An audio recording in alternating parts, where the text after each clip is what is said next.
HP alone PT 7. Harry was excited when he saw Neville, Dean, Luna, and even Lavender. After all, when they had all parted at the end of term, it hadn't been under the best of situations. Everyone knew that Harry had something up his sleeve, which was true, he did. After greeting them all in the front garden, he let them know that he'd fill them all in later. Since they were all also guests to the wedding, to make matters easier, they'd be staying at the Burrow for the evening. He wanted to be sure that everyone was settled in for the night so that they wouldn't be overheard before going into the details of his plan.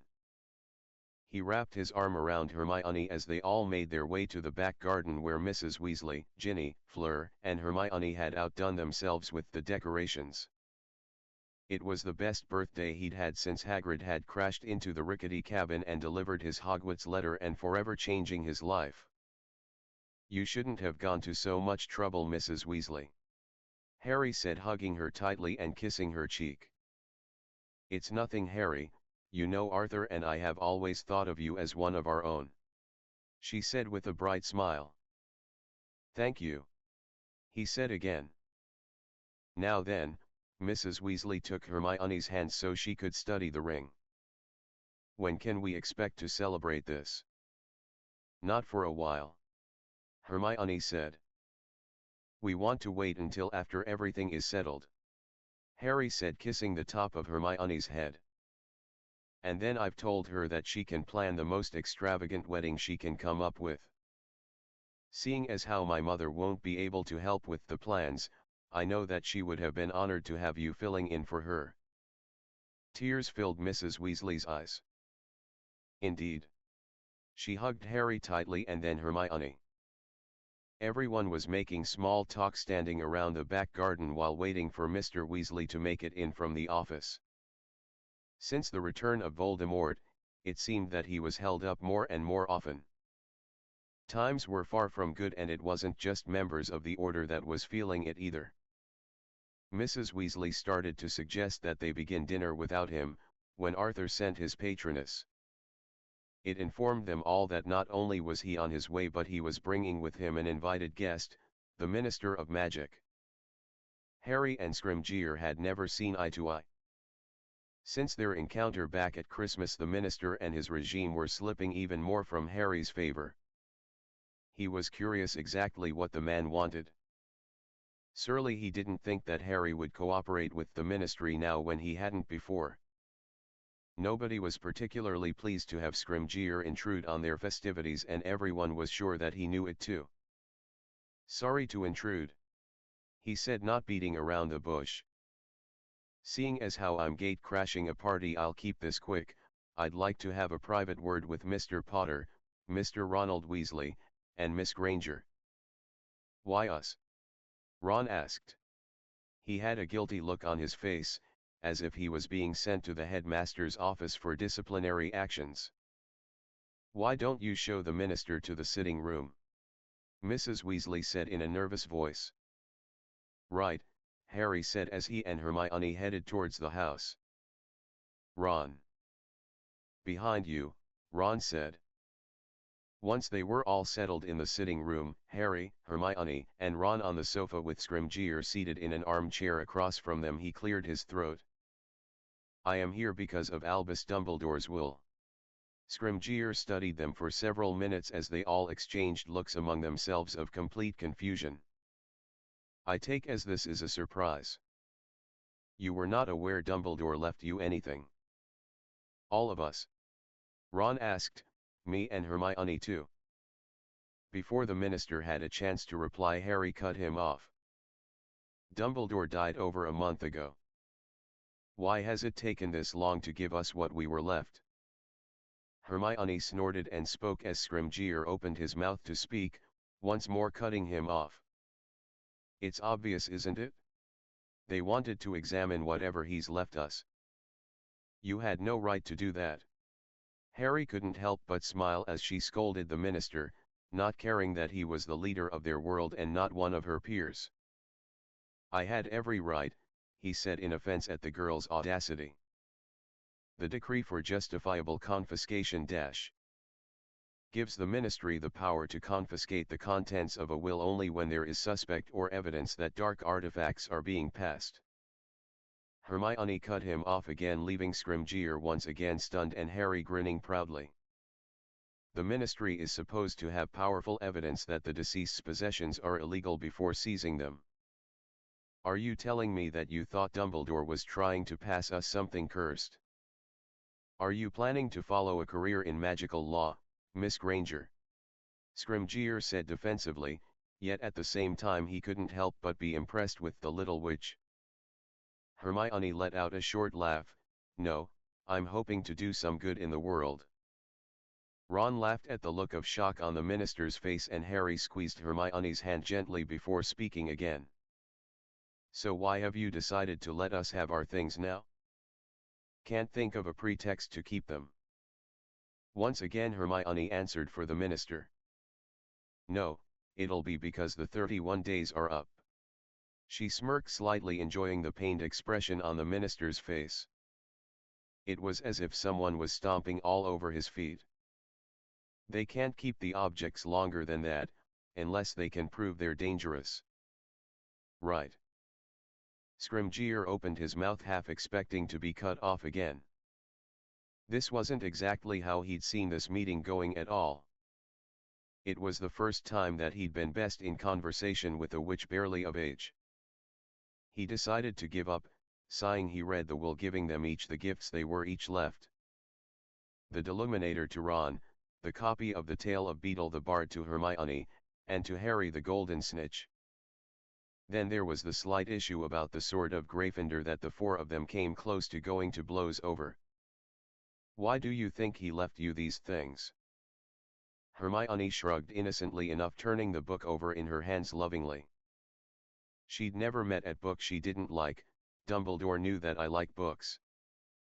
Well, I grew up in the Muggle world. Maybe he thought I'd enjoy fables from the wizarding world, she said, making her gift seem completely logical. And you, Ronald? He asked. Well, maybe he thought I would need to put out some lights. Ron gave him a dumb look before clicking the Deluminator, sucking the light from the room before releasing it. Do you also think that your gift was only symbolic, Harry? Scrimgeour asked skeptically.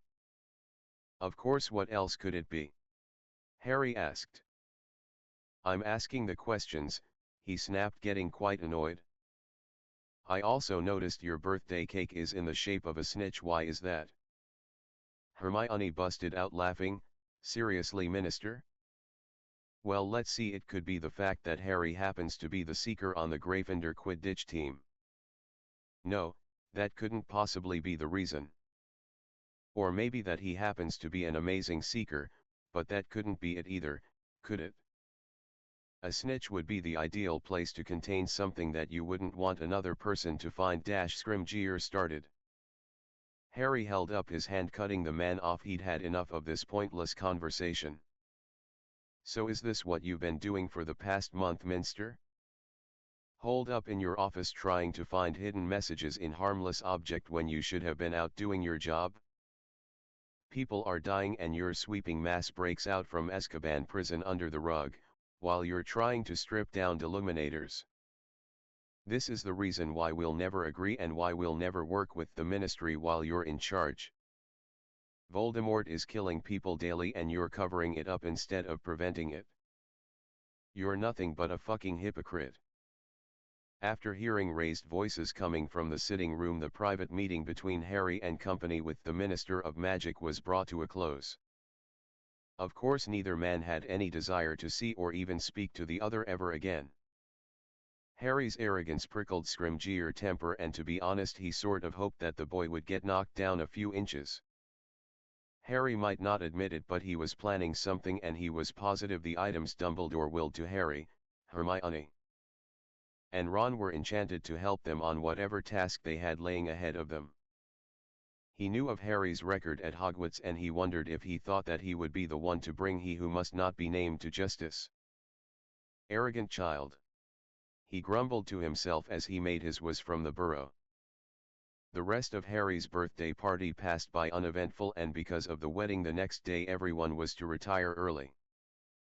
It was close to 2 in the morning before Hermione, Ginny, Luna, and Lavender were able to sneak into Ron's room where Harry, Ron, Dean, Neville, Fred and George were waiting for them.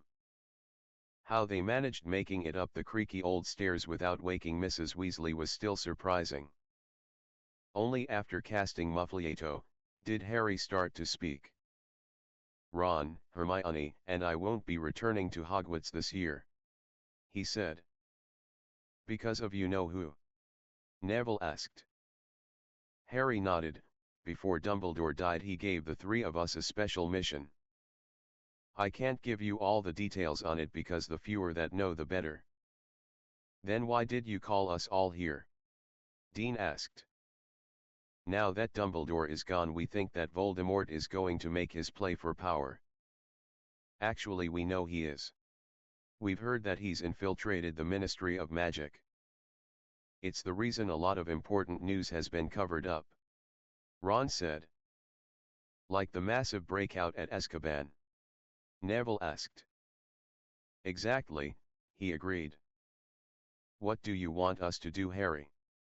Luna said in her dreamy voice. "Isn't it obvious?" Ginny said with a smile.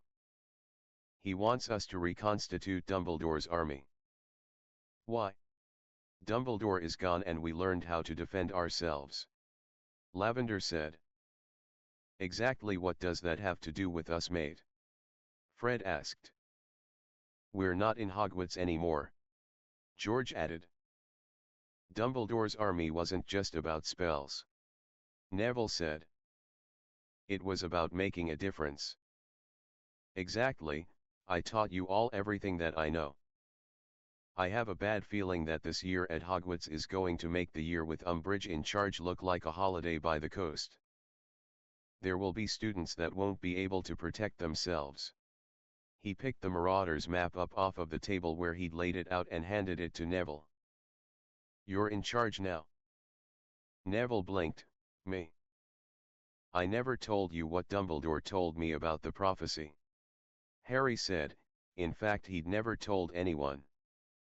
He went on to tell them about how Trelawney's prophecy about Voldemort, that it had actually referred to 2 boys who were born at the end of July and had parents who had defied him 3 times. That Neville came very close to being the boy who lived. "You see, that's the reason you're the one to take over Dumbledore's army." Neville nodded and took the map from Harry. Over the past 4 years he'd been privy to see it often. He was honored that Harry had handed this over to him. It instilled more confidence in Neville. It was something the boy needed. "Does it make me horrible to say that I'm glad it's you and not me?" Neville asked. Hermione smiled at Neville and patted his arm. "Not at all. Ginny, Dean, Luna, and Lavender will help you bear the weight of the responsibility. Nobody should have to bear it alone. I know that if it wasn't for Ron and Hermione I never would have made it as far as I did," Harry said, squeezing Hermione's hand gently. "And as for you lot, is Zonko's joke shop still for sale in Hogsmeade?" he asked Fred and George. "It is," George said. "Why? You're still developing the defensive against the dark arts stuff, aren't you?" Harry asked. Fred nodded. "Right now it's our biggest seller." Harry took out a bag of gold he'd picked up from his Gringotts vault and handed it to them. "I want you to buy the shop and open up there. That should be enough to cover everything. I don't want you to draw attention to yourselves. All the defensive things you're selling needs to be under the table." "What do you have planned, mate?" Fred asked. "I told you I can't tell you everything," Harry said again, then looked at Hermione. "Do those coins still work?" She nodded.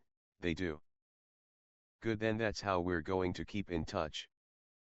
I want to be able to know what's going on inside of Hogwarts, Hogsmeade, and Diagon Alley," Harry explained.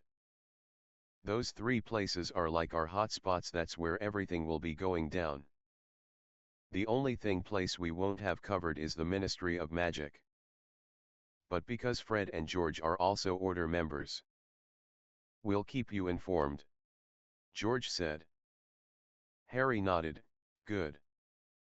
Ron lay awake in his bed most of the night. It wasn't until then that he realized that this was really happening.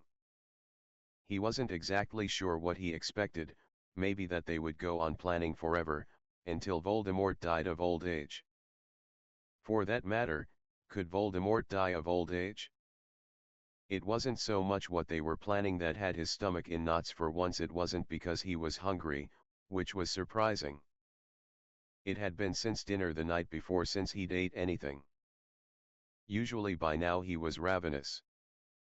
Last night there were things that he realized, things that were important. Unable to lie there any longer, he climbed out of bed. The rest of the house was already up, taking care of last-minute details for the wedding. He could hear the girls in Ginny's room helping Fleur get ready for the ceremony. He knocked on the door and asked for Lavender. He wrapped his arm around her shoulder and led her outside so they could be alone. Is everything all right? Lavender asked. He started to pace, not exactly sure where to being. He raked his hand through his hair and looked over at her. I don't even know where to start, he said honestly. Ron, she asked with a frown. She knew that something was wrong. This isn't working out, Lavender, he said. You're a great girl and you deserve something better. Lavender's bottom lip trembled and tears filled her eyes. I love you, Ron. No, you don't, not really, he said, looking down and then back up at her. We don't have anything in common. We don't really speak at all. Is this because you're not coming back to Hogwarts? She asked, tears spilling down her cheeks. I'd be lying if I said no. I mean, it's not fair for you to sit at school wondering if I'm okay or dead. We might all die and it might be selfish of me, but I need my thoughts clear. I have to worry about me and Harry and Hermione. Always back to Hermione, Lavender said bitterly, wiping her eyes with her fingertips. Why didn't you man up and ask her out before she was with Harry? It would have saved us all this trouble. Ron sighed. Lavender, it's not like that at all. I don't feel that way about Hermione, she's like a sister to me. As my sister, I don't want to see her get hurt or worse. Whatever helps you sleep at night, but I see the way you look at her. She stormed off. Everyone was a little on the surprised side when a distraught Lavender asked Mr. Weasley to take her home before breakfast. Initially Ginny, Luna, and Hermione sided with Lavender. After all, Ron could have found a much better time and place to break up with the poor girl. Right before a wedding and just before he was to leave and possibly never come back. Yet, the more Hermione thought about it, the more she understood where Ron was coming from. Not that she would ever tell the other girls. Hermione walked out onto the porch where Harry was standing. You should talk to him, she said. Harry frowned. What would I say? She rolled her eyes and huffed. Guys, she looked up at her fiancé. He is your best friend and he's obviously very upset. Why is it that it's impossible for guys to talk about how they feel? Harry frowned and wrapped his arms around her waist, pulling her to him. I tell you how I feel. She smiled and kissed him softly. Yes you do, but right now Ron needs his friend. Harry walked out into the orchard where Ron was sitting. The wedding guests would be arriving soon and Ron still hadn't gotten ready.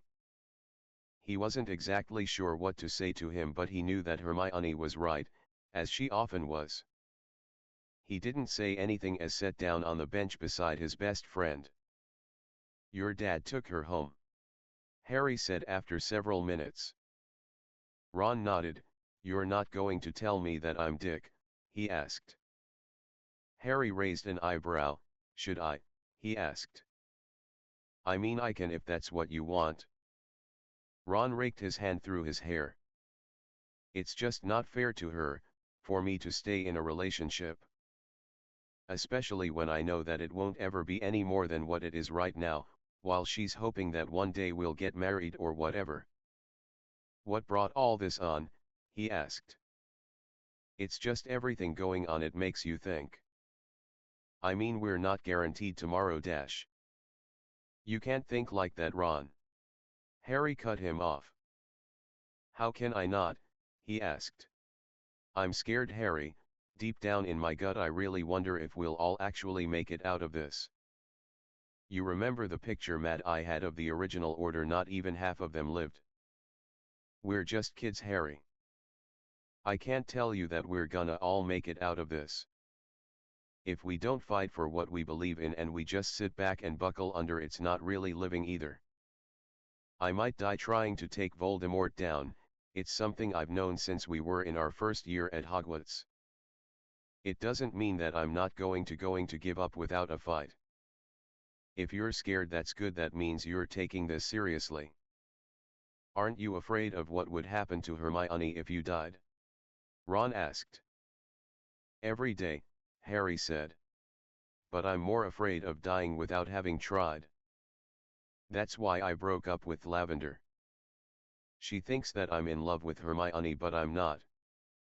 I mean, I love Hermione and all, I want someone to look at me the way she does you. Ron admitted. I want to be so in love with someone that will make me forget all the damn consequences. They sat there in silence for several minutes before Harry finally spoke again. I worry about what would happen to Hermione if I did die. I mean, she's so strong and it would probably piss her off that I worry about leaving her without any protection, you know. Ron nodded. You're right, she'd probably kick your ass. He said with the first grin Harry had seen him with all day. Come on, the guests should be arriving any time. Who knows, you might meet some of Fleur's Vila cousins. Harry said. Try out some of those fail-safe ways to charm witches. Ron laughed.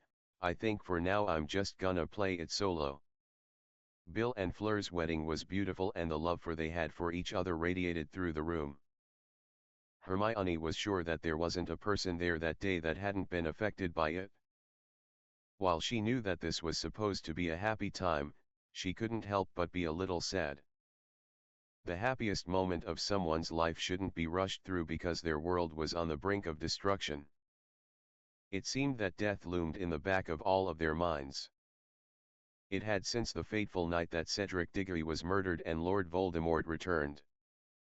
It had taken them all out of their comfort zone. It was inevitable that he would return. They all wanted to believe that it would be later, rather than sooner, when they were older and more prepared to handle this. Dumbledore was supposed to be there to help them and guide them, and Mad Eye, well, he was supposed to be there for protection. It wasn't supposed to happen like this. It wasn't fair at all. Harry had been through more in his life than one person deserved to be. As she watched Fleur and Bill exchange their vows, she wondered if it would ever be her and Harry. Would they both survive what was coming? The odds seemed stacked against them. Harry watched Hermione wipe tears from her eyes. He knew exactly what she was thinking and tightened the arm he had wrapped around her and gently squeezed her bare shoulder. He's not going to take this from us, he whispered to her before kissing the top of her head. Hermione just nodded.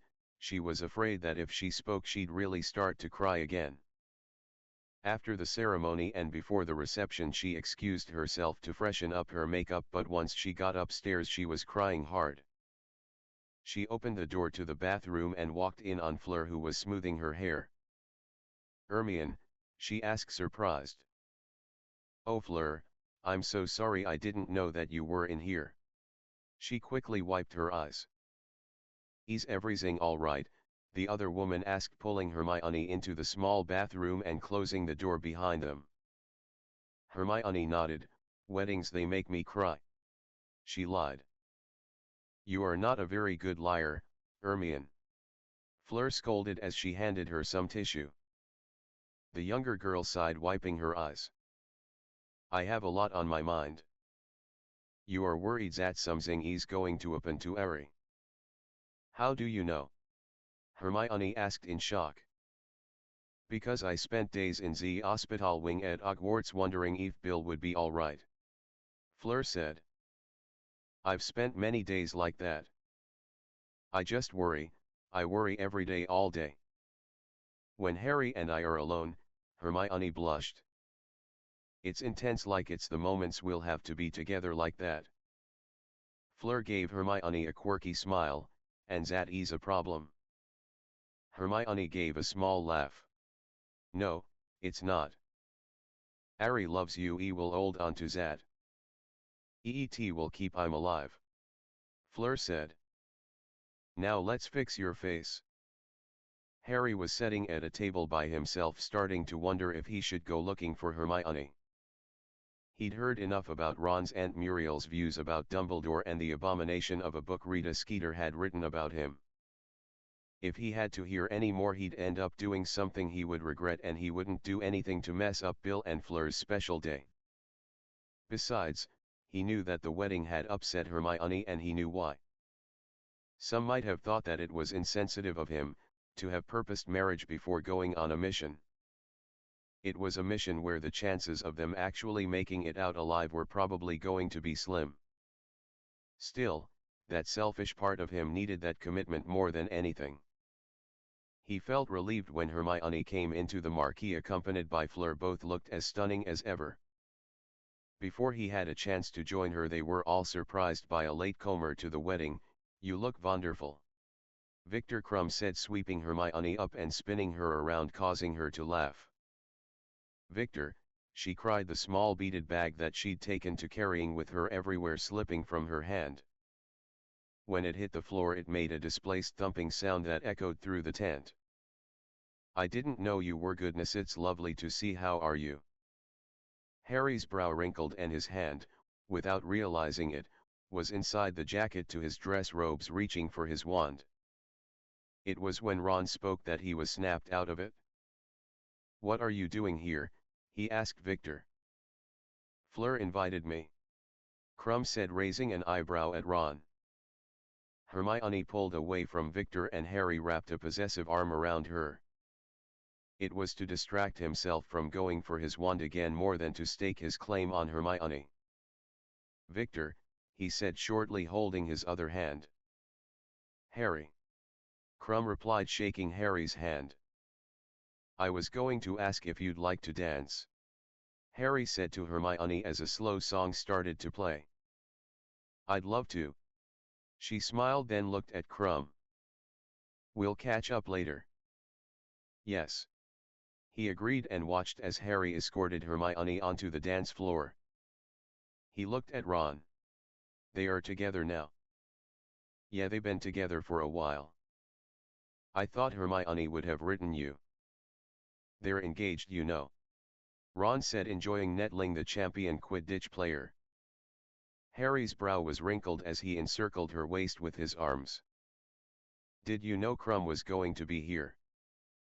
No, I hadn't really been writing him much lately, Hermione said.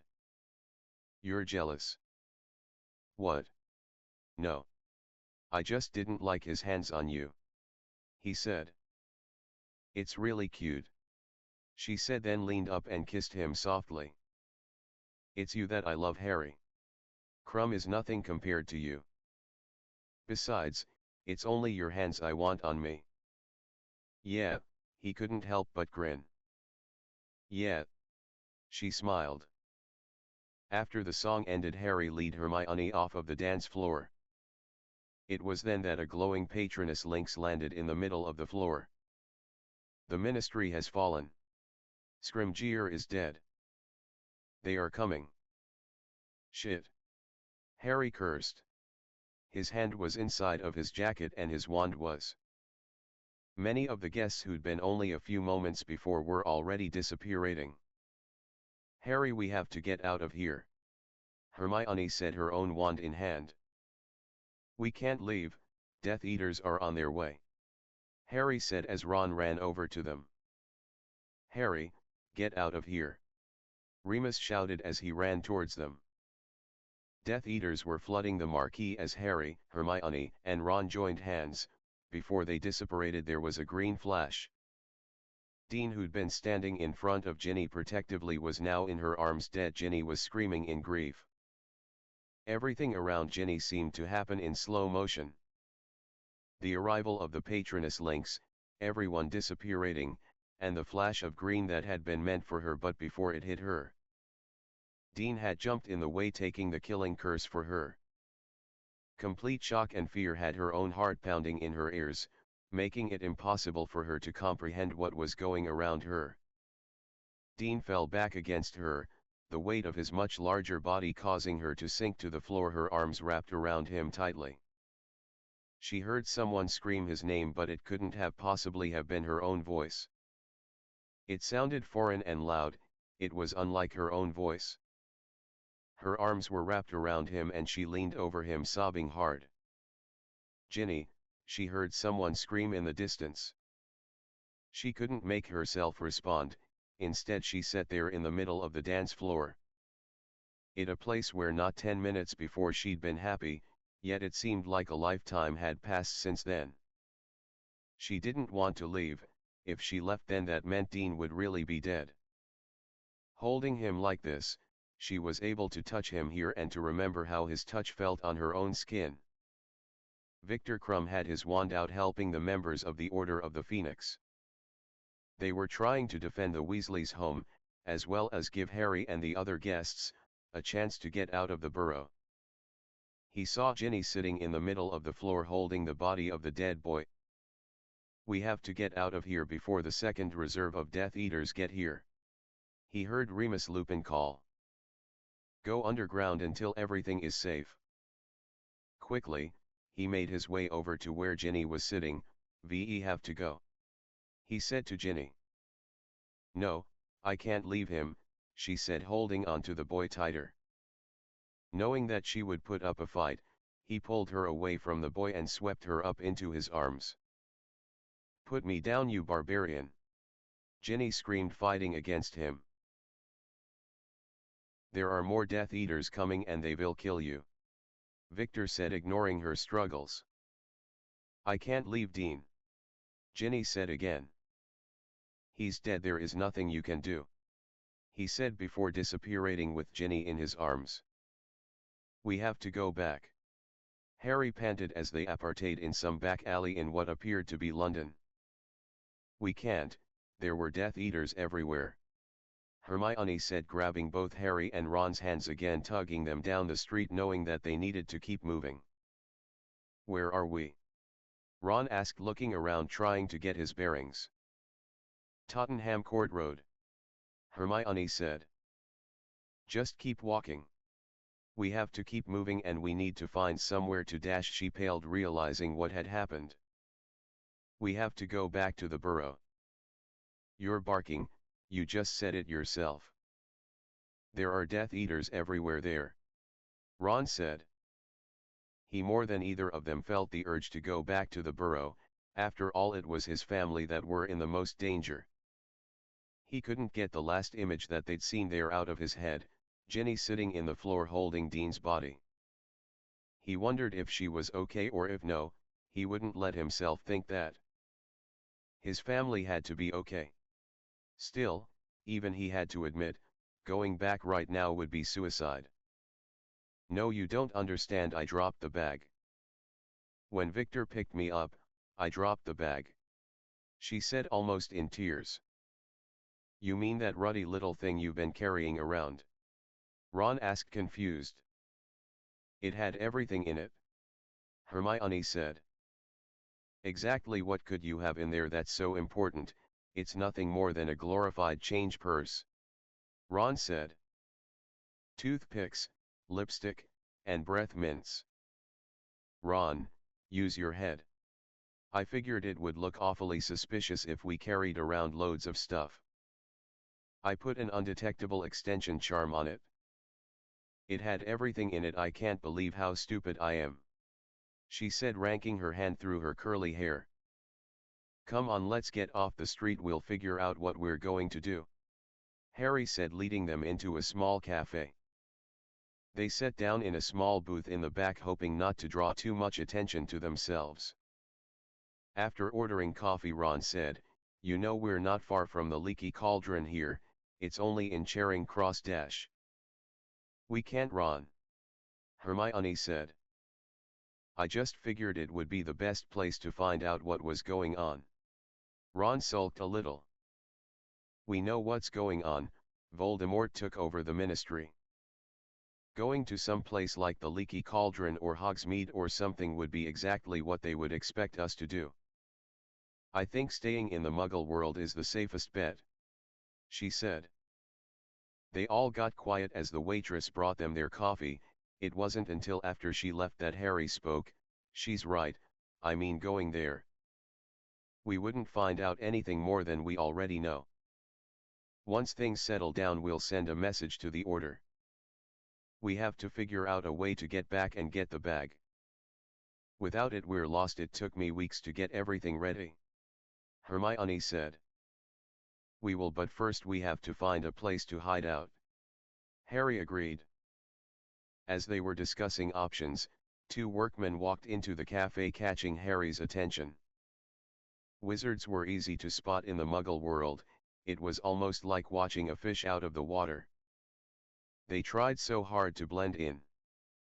It rarely worked out for them. They looked even more out of place than they would if they would have come into the Muggle world as themselves. That's how Harry spotted the two Death Eaters who were trying to blend. What is it? Hermione asked when she noticed the change in Harry's demeanor. He didn't say anything. He jumped to his feet, wand in hand.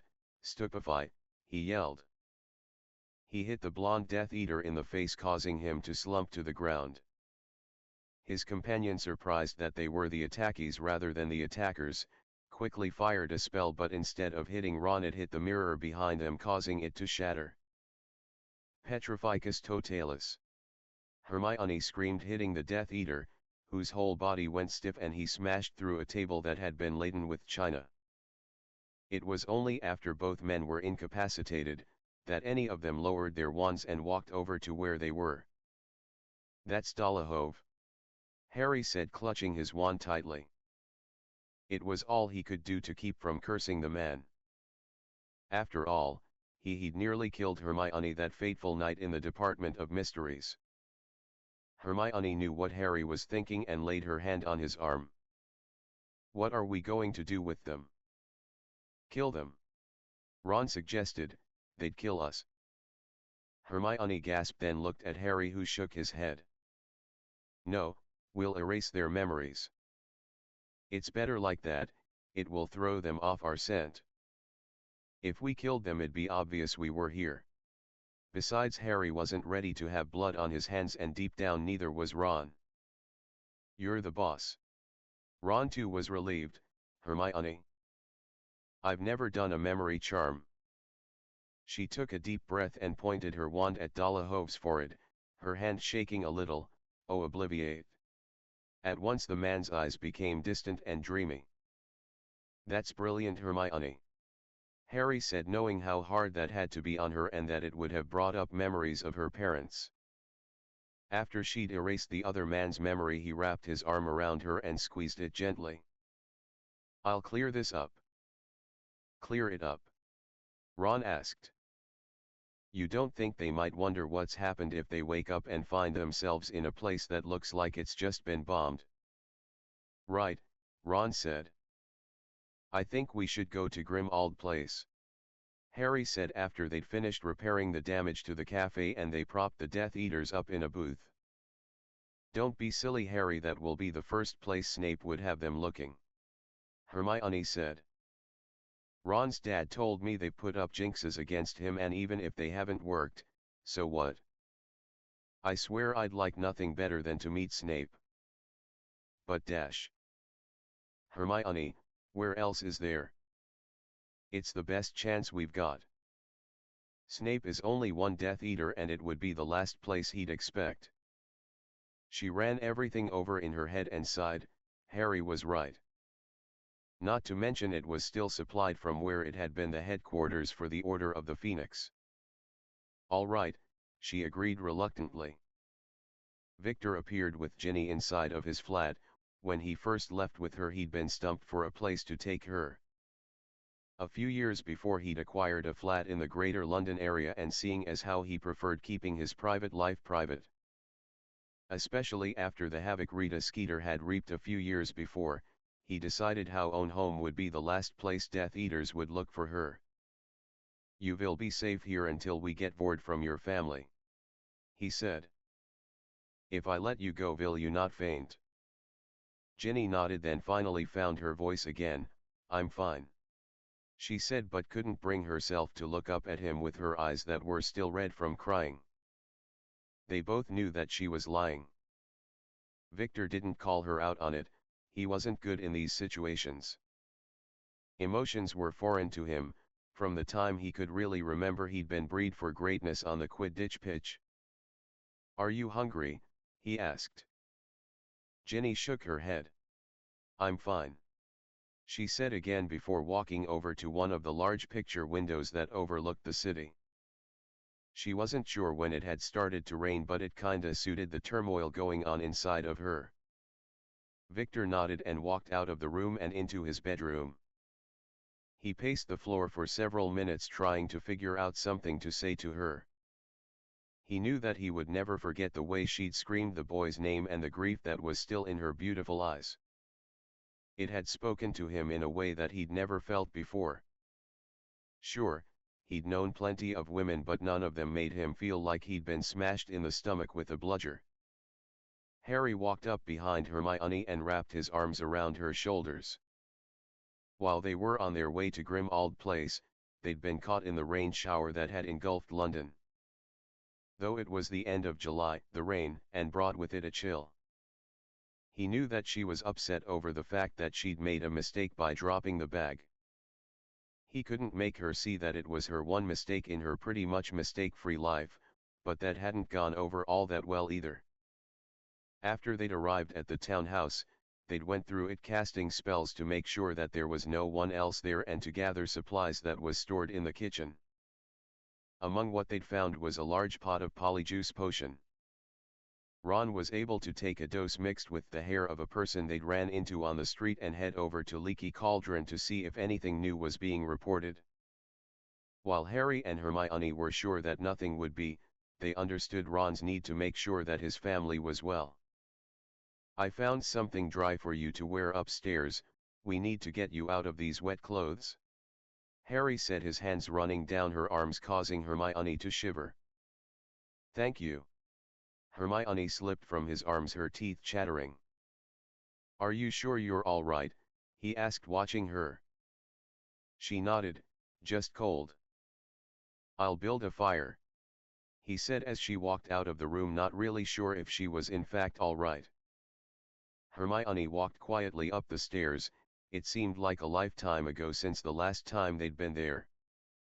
It was like the house had frozen in time. She half expected Sirius to pop out of one of the upstairs bedrooms singing Christmas carols off-key, or Mrs. Weasley scolding Fred and George. She knew that it had to be horrible for Harry to be back here with the memories the place held. Harry had just finished tossing some logs on the fire he'd built, without the aid of magic, when Hermione came back down dressed in a pair of pajama pants that he was pretty sure had once been his, and a t-shirt, while drying her hair with a towel. "Come here," he said, motioning for her to join him on the couch. Hermione curled up in his arms, her head lying on his shoulder. "Do you think it was a good idea, letting Ron go to the Leaky Cauldron?" she asked. "I don't expect him to really find out anything more than we already know. It was something that he wouldn't be able to settle down until he went and looked for himself," Harry said, playing with her hair. "I can't believe that Dean is." Ginny must be devastated.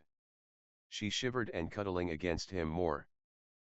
"I know," Harry said, kissing the top of her head as he pulled a blanket off of the back of the couch and covered her up. He wanted to say that they knew going into this, that not everyone would make it out alive. That seemed like the wrong thing to say, considering they didn't know who else at the Burrow had been killed. "Ginny is strong, though. She'll be all right." "I hope so," she said. "Fleur is probably crushed." "Why do you say that?" Harry asked. This is supposed to be the happiest day of her life and it was ruined. From now on it won't just be the day she married Bill. It will also be the day that the Death Eaters attacked the Burrow and the day that Dean was murdered. She said. It's the reason I wanted to wait until after this was all over to have our wedding. Harry said, causing Hermione to laugh. What? Could you imagine it? Please Lord Voldemort, can you wait until after we've said our vows before sending your Death Eaters into the chapel to kill us? In fact, if you don't mind, could you wait until after the honeymoon? We might be able to squeeze them in then. Hermione laughed harder. Please like and subscribe.